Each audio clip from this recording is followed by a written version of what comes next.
Muy bien, vamos a tomar ahora el texto de la palabra de Dios. Vamos a ver los versículos 6 al 8.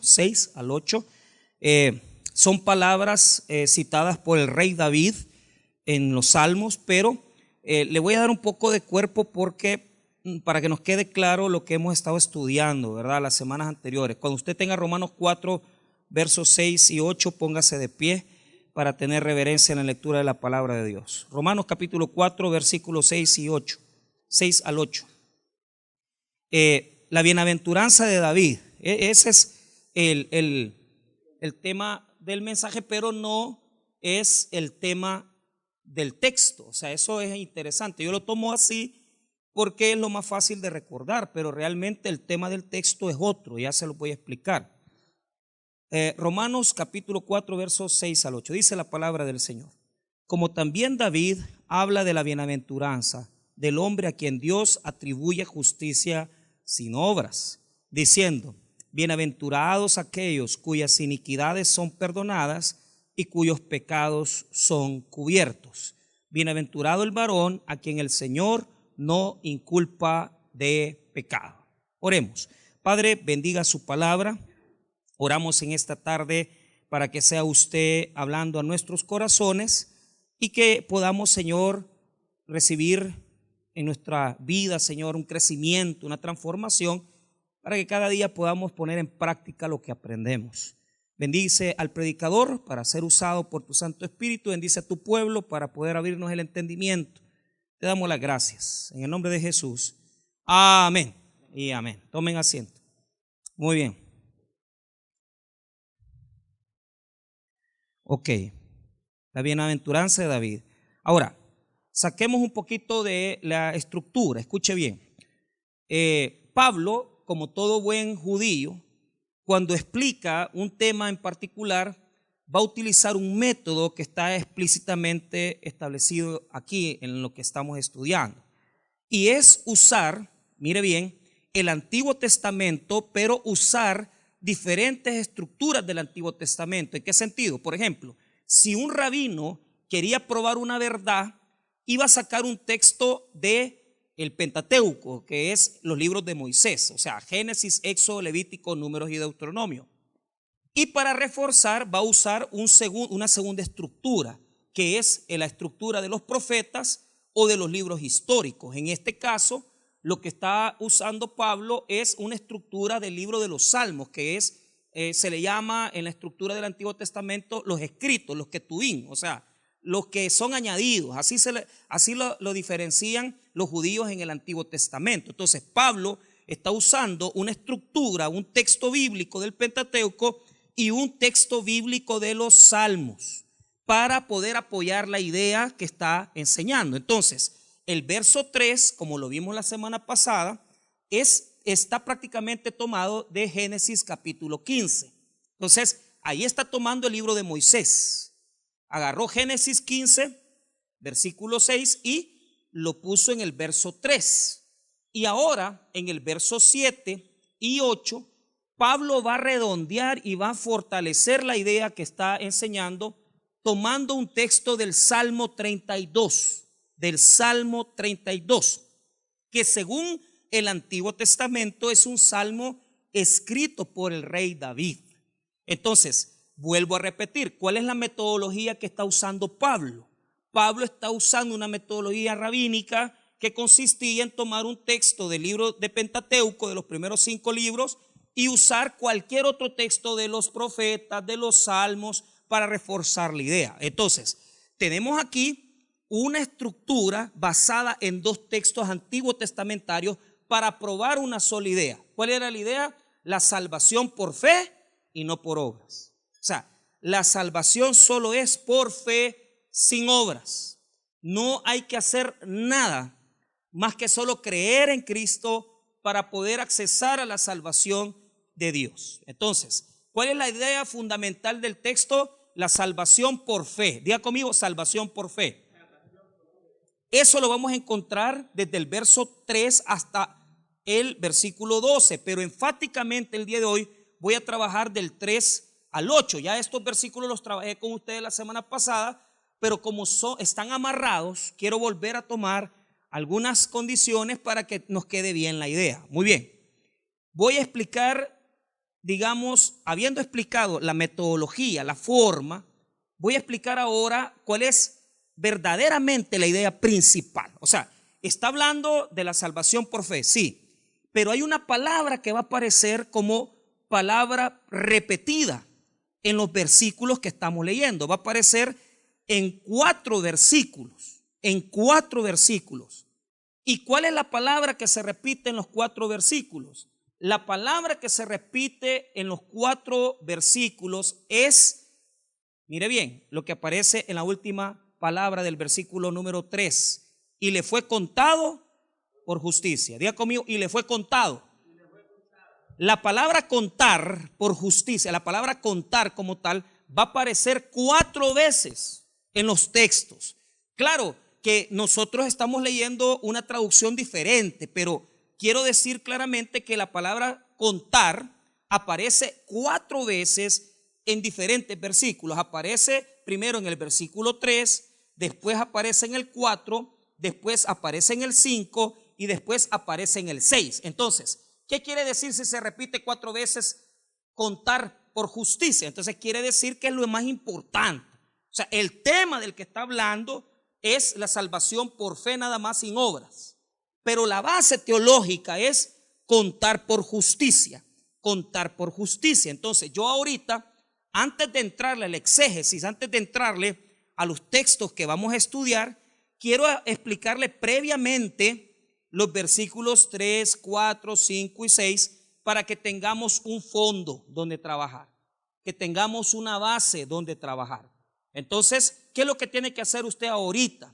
Agarrar su lapicero y encerrar en un círculo donde aparece contar por justicia. Vaya, ¿cuáles palabras vamos a encerrar? Versículo 3, le fue contado por justicia. Eso lo va a encerrar. 4, en el verso 4 va a encerrar: no se le cuenta el salario como gracia. Ahí está otra vez la palabra, no se le cuenta el salario como gracia, en el verso 4. Verso 5, en la última parte del verso 5, su fe le es contada por justicia. Esa es la tercera vez que aparece. Y en el verso 6, lamentablemente la traducción no le ayudó mucho y el traductor decidió escribir una palabra que no tiene que ver con cuenta, pero en el griego es la misma, es logizomai. Logizomai es lo que ya le voy a explicar. Cuando dice atribuye justicia sin obra, eso quiere decir contar nuevamente sin obras, o sea, contar justicia sin obras de la ley. Entonces, en 4 ocasiones, eso aparece en el verso 6, Dios atribuye justicia sin obras, en la última parte. Dios atribuye justicia sin obra. Así, la palabra atribuye es la misma en el griego. O sea, 4 veces se repite la misma palabra porque es la palabra central del texto. Es la palabra central de la perícopa que estamos trabajando. Ahora, escuche bien. Ahora, veamos un poco qué quiere decir. Esto ya lo expliqué, ¿verdad? Pero no me importa repetirlo porque si a usted le facilita más el aprendizaje, ¿verdad? A usted le va a servir más, ¿verdad? Entonces, ¿verdad? Veamos un poco en el primer texto. ¿Qué es lo que está pasando? Lo que está probando Pablo aquí es, ponga atención, que Abraham y Moisés, Abraham y David, los dos, Abraham y David, los dos creían en la salvación por fe sin obras. Por fe sin obras. Eso es lo que está probando Pablo, que tanto David como Abraham fueron salvos sin hacer ninguna obra, sino que solo por creer en Dios. Lo que está probando Pablo es que Abraham solo creyó a Dios y le fue contado por justicia, fue salvo. Y lo que está contando es que David creía lo mismo que creía Abraham. Por lo tanto, los dos fueron salvos por fe sin obras. Por fe sin obras. Entonces, la semana pasada hablamos de Abraham, ¿verdad? Y dijimos de Abraham que los judíos, ¿verdad?, tenían a Abraham en gran estima, de tal manera que decía que él fue salvo porque era perfecto. No. Pablo dice que Abraham, hermanos míos, era pecador. Y si usted lee el Génesis se va a dar cuenta, como lo dije la semana pasada, que Abraham era mentirosito, ¿verdad? Abraham se metió con la sierva egipcia en su casa, tuvo un hijo con ella. O sea, Abraham, hermano, vaya, se lo digo así, ¿verdad? Era más o menos, ¿verdad? O sea, ¿por qué? Porque sí que hacía altares para Dios, pero pecaba, hombre, pecaba. O sea, no puede estar diciendo Abraham que fue salvo solo porque él era bueno. No, señores, según el texto 3 del versículo que estamos viendo en este momento, que es una referencia a Génesis 15, Abraham se salvó por creer en Dios sin obras. No hizo nada de obras para salvarse. O sea, mira, ponga atención, hermano. O sea, yo quiero que a usted le quede el énfasis de esto. O sea, Abraham era malo como usted y como yo, pero se salvó por fe. No hizo nada para salvarse, solo creer en Dios. Solo creer por fe en Dios. Entonces, ¿qué es lo que dice el verso 3? El verso 3 dice que esa fe que tuvo en Dios le fue contada por justicia. Quiero que usted, en lugar de justicia, diga conmigo, ¿verdad? Le fue contado por salvación. Así es lo que vamos a hacer. Mira bien, versículo 3. Porque, ¿qué dice la Escritura? Creyó Abraham a Dios y le fue contado por salvación. Entonces, ¿por qué razón? Y se lo voy a explicar. ¿Qué significa esa palabra ser contado? Se lo voy a explicar como lo expliqué la semana pasada y quiero que note esto. Para mí esto es una cuenta en bancarrota, ¿verdad? ¿Por qué razón?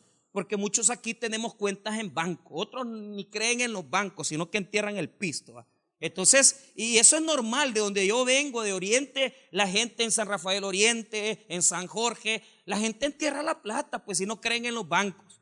Entonces, pero tener una cuenta, yo quiero que usted vea esta cuenta, es la cuenta de la salvación en Dios. Entonces, ponga atención, mire, la cuenta de la salvación en Dios, nosotros la tenemos en bancarrota. ¿Por qué razón? Porque ¿qué has hecho vos para que Dios te salve? ¿Qué buena obra se te puede ameritar? Usted el día de mañana va a ir a regalar juguetes a los niños pobres, pero al día siguiente va a estar viendo a la mujer del prójimo. Usted el día de hoy va a estar haciendo buenas acciones, sirviendo en escuela bíblica, y el día de mañana va a estar viendo una novela y se va a enamorar de Pedro Federico, el que aparece ahí en la novela. Y en lugar de enamorarse de su esposo, va a estar enamorado del protagonista de la novela. Eso sin contar las que permiten que hombres, ¿verdad?, se les acerque y ya les manden mensajitos y cosas. O sea, mira, mejor ni hablemos de eso. Mejor ni hablemos, porque si ya nos metemos en lo que andamos diciendo de los demás, en los chambres que a veces decimos, entonces mejor ni hablemos. Mejor ni hablemos. La cuenta que tenemos con Dios está ¿en qué? En menos cero, hermano. O sea, seamos honestos. O sea, ¿cuántos aquí tienen una cuenta buena con Dios? Yo no la tengo, hermano. Entonces, ¿qué es lo que hace Dios para salvarnos? Toma a Jesucristo, quien va a morir en la cruz del Calvario. ¿Y qué significa le fue contado por justicia? Fíjate que aquí tengo una traducción preciosa, que yo la tomé de una Biblia, porque lo vamos a leer en el verso 6, pero ahí está la idea principal. Oiga esta traducción, la traducción es de José María Bover y Francisco Cantera. Se le llama la Biblia Bover Cantera. No la va a encontrar muy fácilmente. Es una Biblia con una traducción bien en español. Pero escuche solo este detalle, escúchelo. Del hombre a quien Dios abona, ponga atención, abona la justicia sin contar obras. Abona, la palabra clave es abonar. O sea, viendo Dios que nosotros la cuenta la teníamos a cero, vino Dios e hizo un depósito. ¿Y cuál fue el depósito? La justicia de Cristo. Aquellas cuentas que estaban en rojo, menos cero, en donde verdaderamente, hermanos, si mira, en el mundo no vamos, aquellos que dicen es que todo se paga aquí en la tierra, mentira. Hay algunos hermanos que ni en la tierra van a terminar de pagar lo que deben, se van a morir y van a seguir pagando. Pero ¿sabe cuál es el punto? No se preocupe, porque si crees en Cristo, el abono a la cuenta ya está hecho y te mandaron una remesa. Yo te digo en esta noche que si tú has creído en Cristo Jesús, ha venido una remesa de más de 1 millón de buenas obras, de buena justicia a la cuenta que tenías a cero. Ahora Dios la puso con la justicia de Cristo. Y aquella obra que estaba menos nada, ahora tiene la salvación del Hijo de Dios. Porque vos no podías hacer la obra de Jesús. Y esa cuenta en blanco, menos cero, Dios la abonó con la muerte de Cristo. Y ahora es de $1 millón. Imagínese, hermano, yo quiero decirle, ¿verdad? O sea, yo no sé, ¿verdad? Hay personas que les han aparecido en sus cuentas de banco $5,000, $3,000. Yo me acuerdo de alguien, ¿verdad?, que le pidió consejería al pastor, que le habían aparecido en aquella época $10,000. Entonces, y el pastor todavía le decía, mira, espérate una semana. Esperaron una semana y los 10,000 pesos nadie los reclamaba. Pasó 1 mes, 2 meses. Bueno, al final nadie reclamó. Entonces el pastor, como buen pastor, le dijo al hermano Florentín, a ver, hermano Florentín, bueno. Entonces, mira, Florentín, saca el pisto ya, le dijo. Eso somos los pastores, va, como somos de sabios, va, diciéndole a la gente, ¿de dónde salió ese pisto? ¿Quién se lo descontaron? ¿A quién se lo puso ahí? ¿Quién sabe, hermano? Lo que yo le puedo testificar es que el hombre puso un horno en su casa con los $10,000, invirtió, sacó su pistillo y puso su negocio. ¿Quién le puso los 10,000 pesos? Yo no sé. Pero así como a ese hombre le pusieron $10,000, a usted le pusieron la vida de Jesús en su cuenta. Y usted tiene que sentirse gozoso porque usted no podía vivir la vida de Jesús jamás. Entonces las obras de Jesús y la vida de Jesús fueron puestas en tu saldo. Entonces Dios no ve tus errores, sino que ve la vida de su Hijo Jesús. Vio sus buenas obras, su obediencia, su fidelidad, su muerte. Por lo tanto, Él ya no está, tú ya en esas cuentas, tú no tienes nada que poner. Porque ya Cristo lo puso todo en tu cuenta bajo cero, a cero y menos cero. Es bien chivo cuando le dicen, yo me acuerdo del último crédito que me dieron, ¿a dónde quiere que se lo depositen? $13,000. Cuando vendí un pick-up, me costó $25,000 y me costó pagarlo, lo pagué en 6 años. Pero cuando ya lo terminé de pagar, lo vendí y fui a comprar otra cosa que necesitaba, pero me dieron $15,000 y yo agarré el billete, ahí fui al banco. Porque allá en Oriente, allá no andan que no le agarran billetes de 100 ni de 50. Allá, hermano, hasta en las tiendas, en las tortillerías le agarran billetes de 100. ¿Quién sabe de eso? Los de Oriente, nadie. Mire, aquí cómo hace que, mire que un billete de 50 no se le agarra, un billete de 100 no, hombre, allá no, como la remesa. Todo mundo. Entonces yo vine, le vendí el carro al Señor y rapidito, antes que se arrepintiera, porque en un sobre de papel Manila, los 15,000 pesos ya. Los agarré y llegué al banco, bien así, hasta enojado, al vigilante, aquí vamos a meter, aquí vamos a parquear, va. El problema fue cuando ya me gasté el pisto, ya después ya llegaba todo humillado, como que era gato, ¿va? ¿Ya? Pero con pisto uno, ¿va? Manda, ¿va? Y yo le digo, deposíteme la cuenta. Discúlpeme, me dijo, ¿y este dinero de dónde viene? De la venta de un vehículo, le dije yo. Entonces depositamos los 15,000 pesos. ¿Va a creer que a los 5 meses me andaban investigando usted por lavado de dólares? Los de Promérica me bloquearon las cuentas y yo queriendo pagar y me quitaron el pito hasta que no traiga las cuentas. Sí, eso ya se los presenté, le dije yo. No, pero aquí aparece como que usted no respaldó la venta, me dijo. Ya llegué yo, ya me desbloquearon, ya que era lavador de dólares. ¿De dónde, hermano? Voy a lavar dólares yo. Y apenas, hermano. O sea, pero ¿cuál es el punto? Se siente bonito cuando deposita uno o le depositan. Y ve la cuenta y dice, chica, 15,000 pesitos, va. ¿Qué hago con $15,000 libres, va? Usted se tiene que sentir más contento porque tiene una cuenta millonaria en los cielos. Eso es Jesucristo, la vida de Jesús. Esa es tu cuenta en Jesús. Claro que la gente no le emociona eso, no le alegra.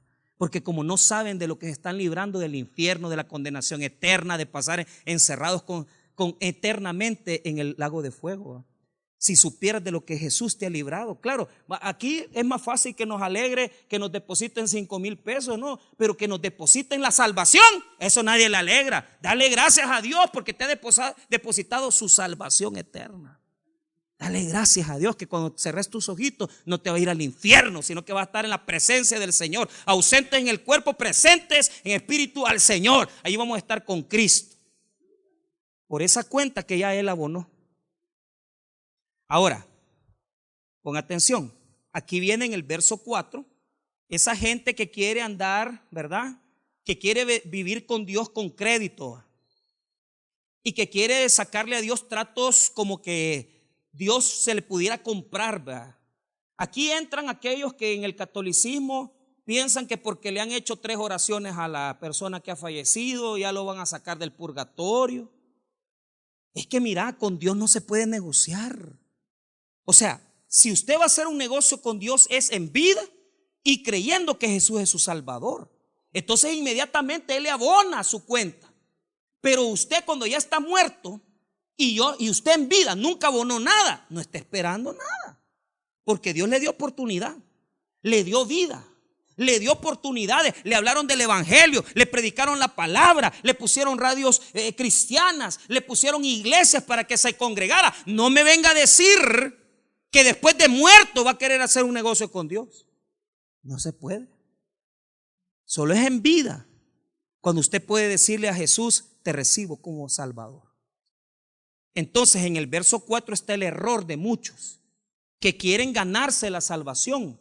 Yo le he puesto aquí los que se quieren ganar o comprar la salvación. El verso 4 es de los que quieren andar trabajando para ganarse algo. Ese sistema con Dios no funciona. Usted puede hacer peregrinaciones, usted puede azotarse en Semana Santa, usted puede andar todos esos volados que le ponen encima. Eso no le va a dar salvación ni rebajas. Hay gente que como les gusta las rebajas, ¿va? Se han metido con una señora casada y vienen el domingo a que Dios les dé rebaja. No es así, hombre.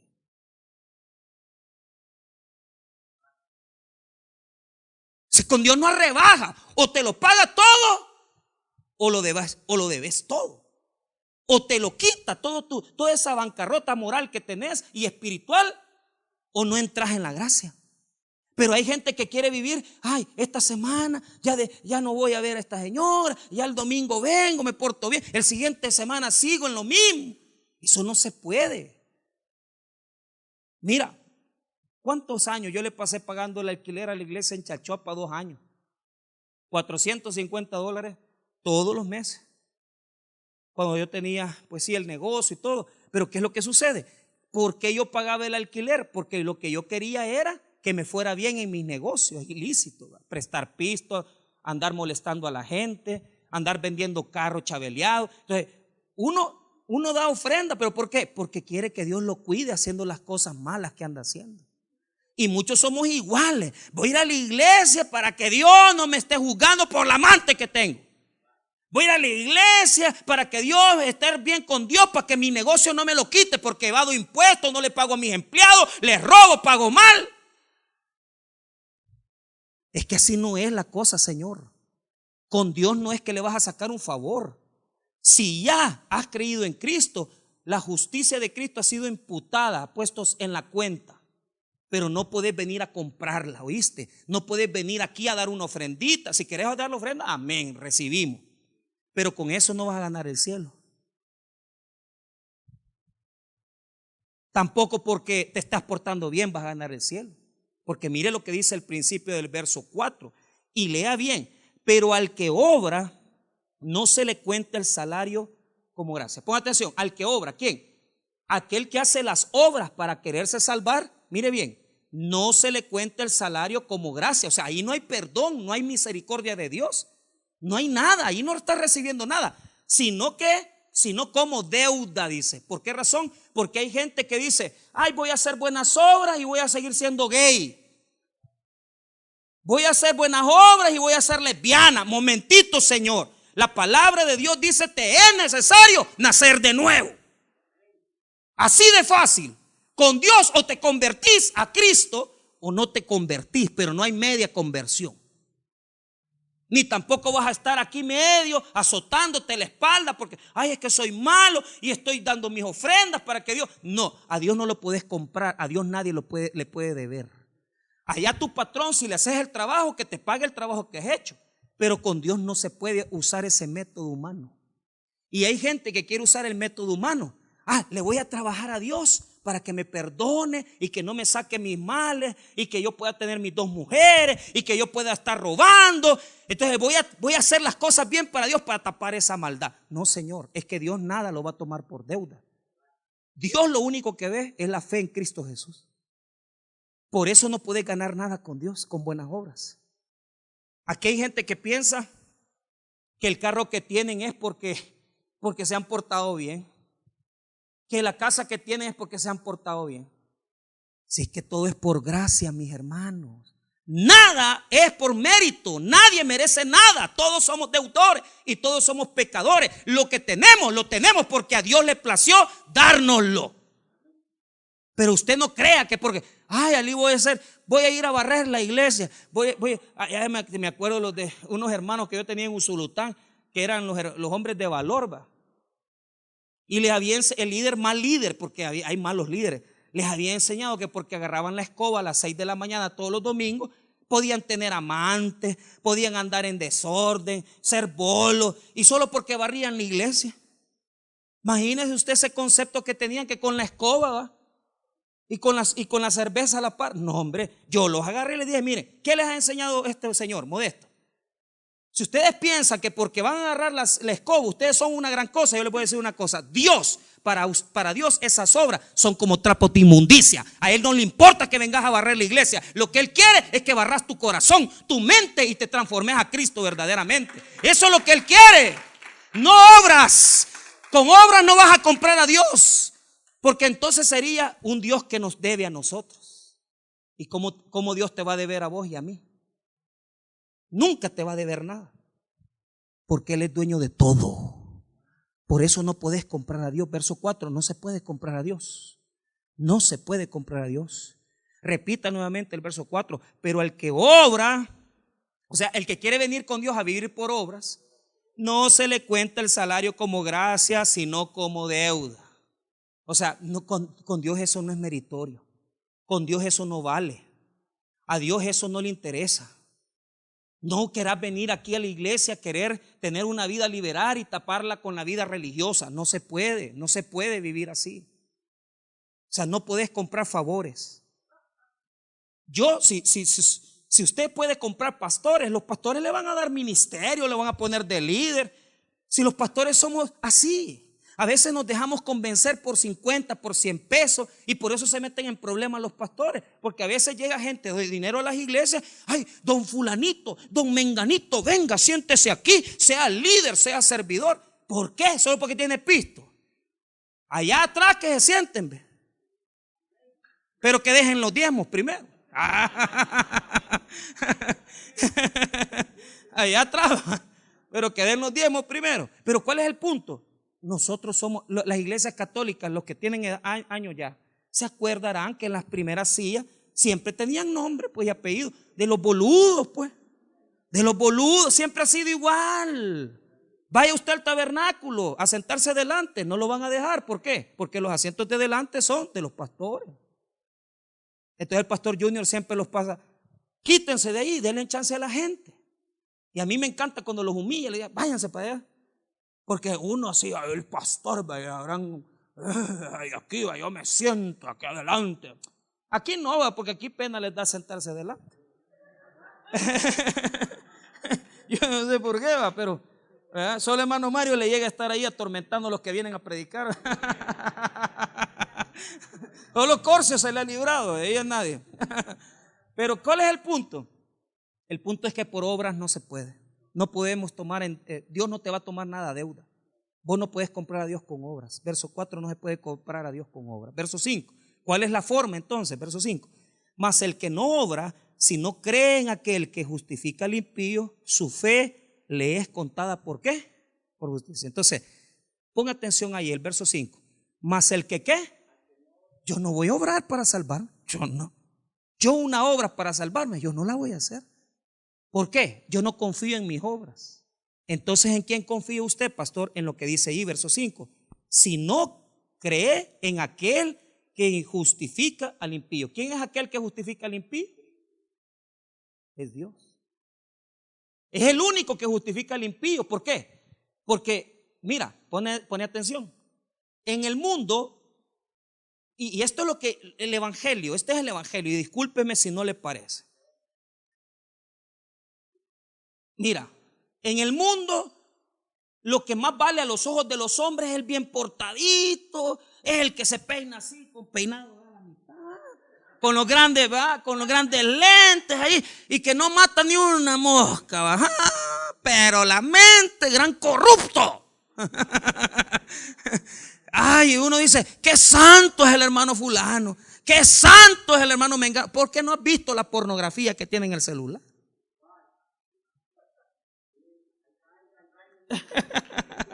Porque no han visto lo que ha pensado en la mañana. Ay, el hermanito, y todos lo ponen aquí. Venga, hermano, usted no peca, usted ven. No, Señor, es que quitémonos esa imagen. ¿A quién ama a Dios más? ¿A quién ama a Dios más? Vaya, hablemos así humanamente. Si tenemos 2 hijos, a los 2 los amamos. Pero cuando un hijo está metido en vicio, está endeudado, o sea, ¿verdad que en esa época usted lo ama más al que más sufre? Así es Dios. Perdóneme si usted tenía una mentalidad diferente. A que le han enseñado que al don bueno, ¿va? Al santurrón, al que está ahí, al que no ve ni una mujer, el que no ve nada, ¿va? Ay, no, yo me tapo a la cara. No, nada de eso. Y esa es la grandeza de Dios, que al que más necesita amor, misericordia, que el que más corrupto es, ahí es donde Dios más se glorifica. Ahí es, porque le pone amor a sus hijos que más problemas tienen. Si es que Dios es igual que nosotros en el sentido de que si un hijo nos está dando guerra, cómo sufren las mamás, el cipote que está portándose bien, que duerme en la casa, que nunca se trasnocha, ese lo quiere. Pero el que, ¿y por qué no vino a dormir? Y no se acuestan si no llega, y están con las pepas bien peladas, porque no llega el hijo, porque el bicho anda con un par de cipotas, y a él no le importa la mamá, a él no le importa la mamá. Ahí es donde Dios pone sus ojos. Porque a Él le encanta justificar al impío. Mira el 6. Perdón, el 5. Mas el que no obra, si no cree en aquel que justifica al impío, su fe le es contada ¿por qué? Por justicia. ¿Quién es el que justifica al impío? Dios. Dios es el que le pone interés al impío. Y por eso nos da, a veces el evangelio no lo creemos. ¿Por qué? Como Dios, vaya, yo le digo a usted, un hermanito se paró, vino a los pies de Cristo y todo, amén. Pero si yo le digo que ese hermanito ha violado a 2 mujeres, da asco. Pero para Dios, si se arrepiente, no le da asco. Porque es el que justifica al impío. ¿Y qué es lo que le da a ese impío, inconverso, que nunca quiso cambiar, pero que se arrepiente? Mire lo que dice, su fe le es contada ¿por qué? Ahí está, le abona a la cuenta. Mire, al impío que se arrepiente, le abona la cuenta a Dios. Y eso es lo que en la mente no nos cabe. ¿Cómo se va a salvar un asesino? ¿Cómo se va a salvar un violador? ¿Cómo se va a salvar un adúltero? Imposible. Para tu mente sí, pero para la mente de Dios no. Porque no te podés salvar por obras, sino que solo creyendo en la justicia de Jesucristo, que nos abona salvación, vida eterna y limpieza. Duro el evangelio, dura la justificación, porque la mente de nosotros al revés, no, premia al bueno le porta bien, a este cuidemos. No, si este está muriendo, si no puede salir de su adulterio, es gay y no puede dejar de andar con hombres, pero está humillándose ante Dios, Dios lo ve, porque Él es el que justifica al impío. En Él es el que hay que creer. Entonces, mire el verso y hagamos recuentos. El verso 3 nos dice cómo se abonó a la cuenta, ¿verdad? Por creer en Jesús, se abonó a la cuenta que estaba en bancarrota. El verso 4 es para los que quieren hacer obras y comprar a Dios. No se puede comprar a Dios. El verso 5 nos dice la forma, el método. ¿Y cuál es el método? ¿Cuál es el método? Creer en el que justifica al impío. O sea, no por obras, no hagas obras. Cree en el que justifica al impío. Pero ¿cómo lo justifica? Porque algunos dirán, ¿y cómo le van a dar salvación a un asesino, un violador? Pues sí, sí, esa es la salvación, porque ya Dios castigó a su Hijo Jesucristo. El castigo del asesino y del violador se lo dio a Jesús en la cruz del Calvario. Por eso es que Dios es justo. Y por eso Él, hermano, puede justificar al impío. Nadie puede justificar al impío. ¿Quién va a andar justificando a un asesino? ¿Quién va a andar justificando a un gay? ¿Quién va a andar justificando a una lesbiana? ¿Quién va a andar justificando a un pedófilo que le gustan los niños o las niñas? ¿Quién? Solo Dios. Porque es el único que justifica al impío. Es grosero el evangelio, es fuerte el evangelio, es confrontativo el evangelio, es duro. Pero ¿cuál es el punto? De eso va a hablar David. En el verso 6 va a tomar un ejemplo más Pablo y va a decir, como también David habla de la bienaventuranza, del hombre a quien Dios atribuye justicia sin obra. Entonces, ¿de quién va a hablar David? De el hombre a quien Dios justifica sin ¿qué? O sea, sin ninguna obra. Igual, lo mismo que nos dijo con Abraham. Entonces, ¿qué nos va a hablar David del hombre que es justificado por obras? Le va a decir bienaventurado. Diga conmigo bienaventurado. Dichoso, feliz. A veces, hermano, nosotros decimos, es que es bienaventurado el que se porta bien. Bienaventurado el que es santo. Bienaventurado aquel que nunca ha tenido amante. Bienaventurado aquel que nunca ha cometido una drogadicción. El que nunca ha probado bebida. David no dice eso. Ya estás entendiendo el evangelio. David no dice eso.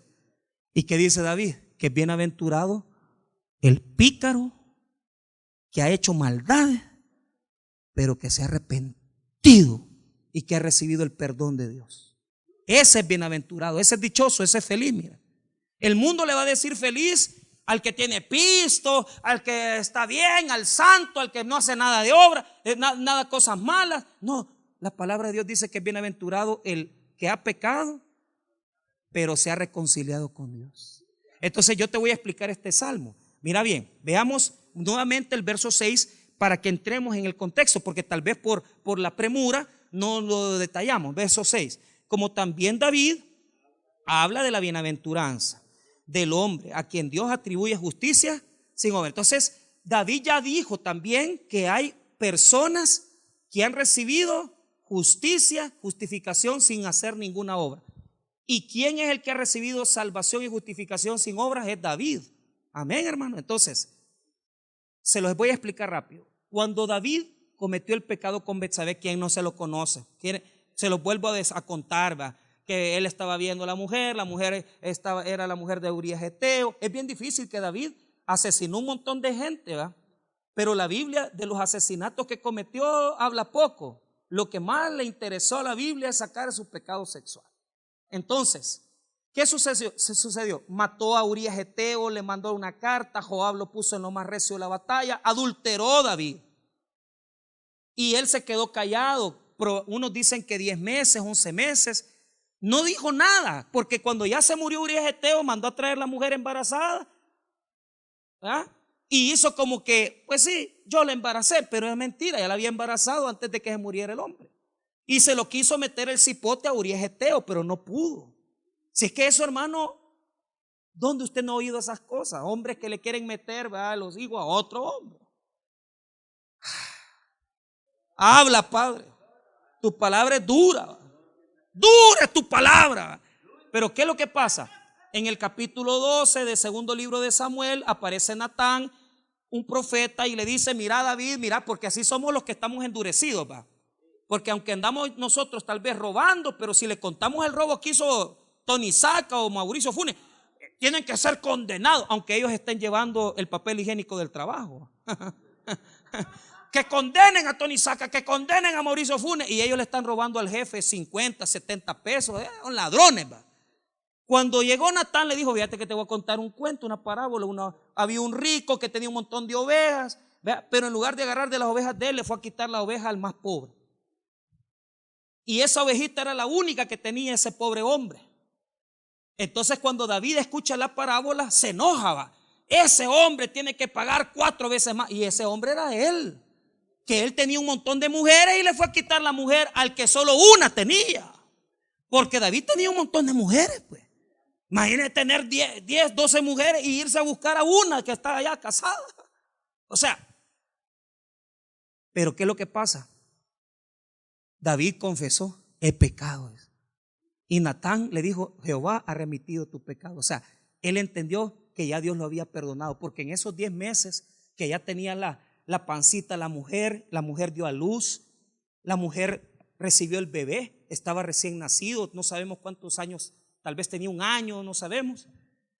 Pero ¿qué pasó? David en todo ese tiempo, él lo carcomía la culpa, el remordimiento, porque así es cuando nosotros hemos hecho algo y no tenemos el perdón de Dios, nos pesa la conciencia, nos duele el corazón, porque le hemos fallado a Dios.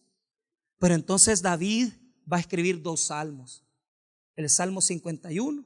O sea, él va a escribir varios, pero los salmos del adulterio con Betsabé, los más prominentes, son 2. Y si quiere, escriba el Mísere, que es el Salmo 51, ese es el Mísere, así se llama teológicamente. Y el Salmo 32. El Salmo, no se sabe cuál escribió primero, ¿verdad? Cuando ya él le dijo el profeta: te voy a mandar Dios te va a matar tu hijo. O sea, no se sabe cuál él escribió primero, si el 32 o el 51, pero el 51 es el más famoso, porque ahí es donde él declara su culpa y dice. Pero quiero que vea un detalle. Vamos a ver los 2 salmos rápido. Salmo 51 y vamos a ver los detalles rápido. Salmo 51. Mire lo que dice. Ahí rapidito, no vamos a tener mucho. Mire lo que dice. Quiero que note el título, solo el título: arrepentimiento y plegaria pidiendo purificación.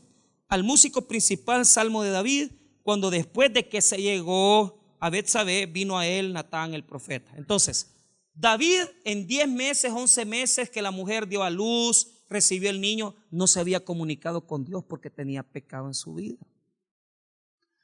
Y ese es el problema, hermano, cuando nosotros guardamos pecado en nuestra vida y no queremos confesarlo y no queremos declarar, ¿verdad? Entonces, mire lo que dice Salmo 51:1. Ten piedad de mí, oh Dios, conforme a tu misericordia, conforme a la multitud de tus piedades, borra mi rebelión. Mire lo que le está pidiendo. Lo que le está pidiendo a Dios es borrar el error que cometí, que no esté en tu mente, que no te acordes de lo que yo he hecho, Dios. Borra mi rebelión. Eso es lo que está queriendo decir. Verso 2. Lávame más y más de mi maldad, porque se sentía sucio. Porque después que has tenido una relación sexual con una persona que no es tu esposa, lo menos que si tenés una buena conciencia, te tenés que sentir sucio. Aunque te bañes, sabes que la has regado, porque vos tenés tu esposita, ¿verdad? Entonces se siente sucio. Y límpiame de mi pecado, porque yo reconozco mis rebeliones y mi pecado está siempre delante de mí. Entonces él se acordaba de lo que había hecho, porque ese es el remordimiento, ¿eh? Acordarse, y ay, la regué, y por qué hice esto, y por qué me fui al motel, y por qué hice esto, mejor no le hubiera dicho nada, no hubiera mandado nada. Pero lo que más le dolía, verso 4, contra ti solo he pecado. ¿Por qué? Cuando pecamos, pon atención, no solamente le hacemos daño a la persona, sino que rompemos nuestra relación contra Dios.